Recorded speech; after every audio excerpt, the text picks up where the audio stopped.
For more on that story, we're joined now by the Black Business Council CEO, Kganki Matabane. Good to have you, and thank you very much for your time. So, Dischem trying in practical ways, one would say, to address this numerical targets as outlined in the employment equity, seemingly getting some criticism and opposition from other quarters. Where does the Black Business Council sit on this? Good evening, Thabo, and the viewers. The Black Business Council supports the actions that the Dischem CEO has taken, and we hope that we will have many more other CEOs who will come forward and take the similar action, because as you may be aware, for the past 28 years, we have not moved that much.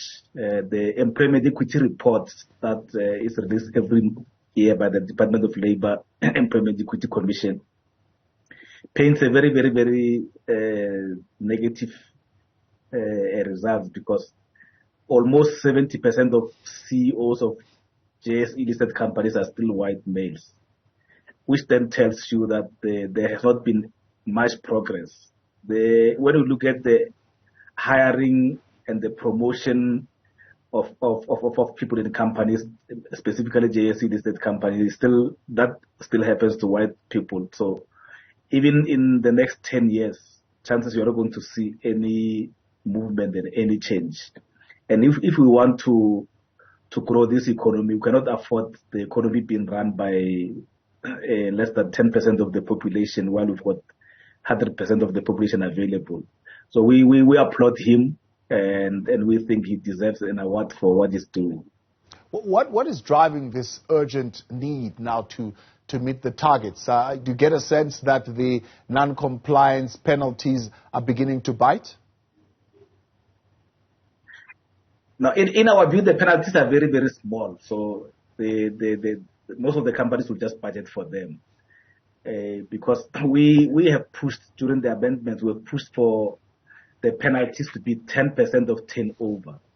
But for some reason, I think the Department of Labor found wisdom in reducing that number. And that number is I think it's 2.5% or something. It's very, very, very small, because when you hit people in the pockets, that's where you see action. And hence we were applauding the CEO of Dischem, because managers are going to be managed based on achieving employment equity plans. And remember, the plans that are there, the employment equity targets that are there, are just a minimum. The maximum will be only happen when the management ownership of the economy reflects the demographics of the country. And we are still very, very, very, very far from that. So hence we have to applaud any person who try to push and make sure that we achieve the targets as quickly as possible, so that every person in South Africa can feel like they own a part of the economy, because at the moment it's not happening. Most of the majority of the people in the country don't feel like they own anything. They are excluded basically on everything. They're just numerical majority, but they are minority in everything else in the country. Yeah.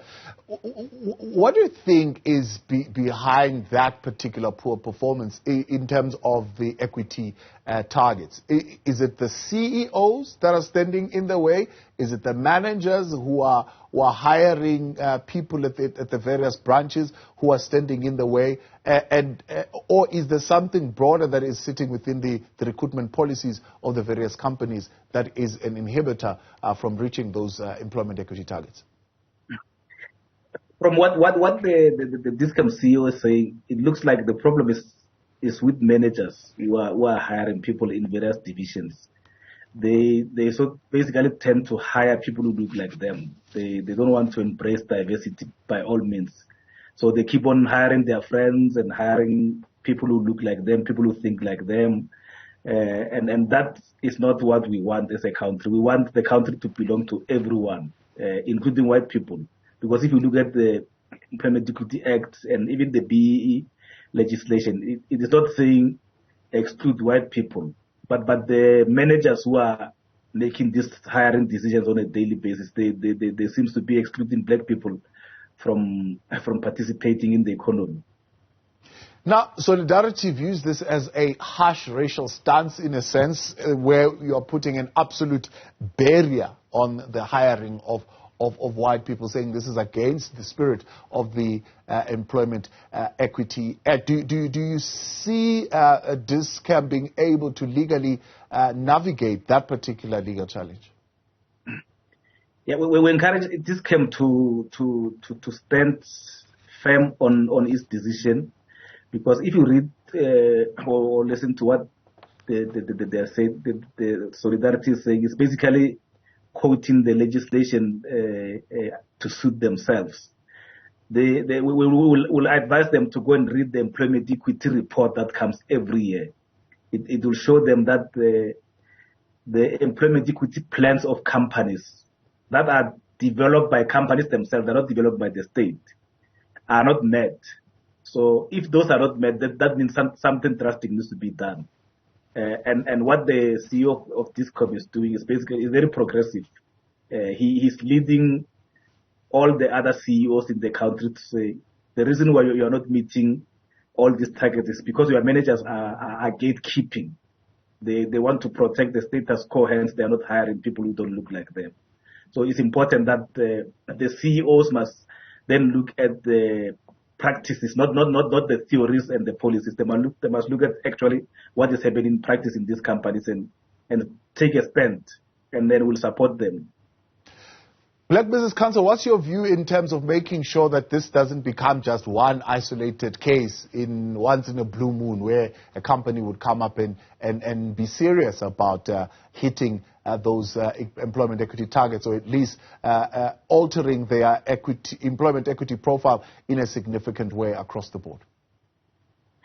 Yeah, firstly, what we'll do, we'll engage the companies like we always do, but we still push for the Department of Labor to amend the Act to make it 10% of revenue. Because if you look at some of these companies, if they've got like a 1 billion revenue, it means they have to pay 100 million. And then most of the CEOs won't allow that. They'll make sure that the targets are met. So the stick needs to fit the transgression. At the moment, it doesn't. Hence, companies are budgeting for that amount, and then they do nothing, and they just pay the fine, and life goes on. But we can't. If you want to grow this economy, if you want to create the necessary jobs that we want to create in South Africa, we need to make sure that the country and the economy is run by all its citizens, not only a chosen few.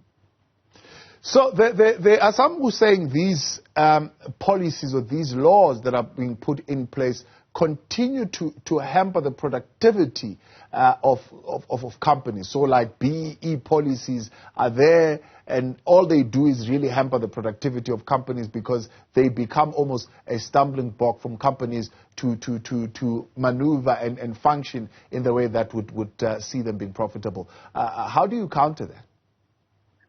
They are not. I think it has been proven that when you have, for example, when you've got a car with 5 cylinders and only use 1 cylinder, the performance of the car will be very poor. But if you bring the other 4 cylinders to make sure that it runs on 5 cylinders, it will work. So you cannot afford a situation where an economy is driven by less than 10% of the population. It's just not sustainable. You need to bring other people who've got the capabilities, the experience, the skills, into participating in the mainstream economy. So the argument does not necessarily hold water. From a competitiveness point of view, where we've seen most of the transformed companies are the ones who are doing well, because the employees and the customers, they can identify with those companies. If you look at, for example, Dischem, the majority of the people who use Dischem will be what? Will be black people. Probably 70% or more of the customers will be black people. So they need to feel like they are going to their own home when they go to Dischem. And you can't do that if the employees and people who are serving you don't look like you. It's important that we need to make sure that as soon as we can, we get the economy to reflect the population and the demographics. That's the CEO of the Black Business Council, Kganki Matabane. I appreciate your time. Thank you very much for coming on, weighing in then on that moratorium placed by a pharmaceutical retailer, Dischem, on the hiring of white people.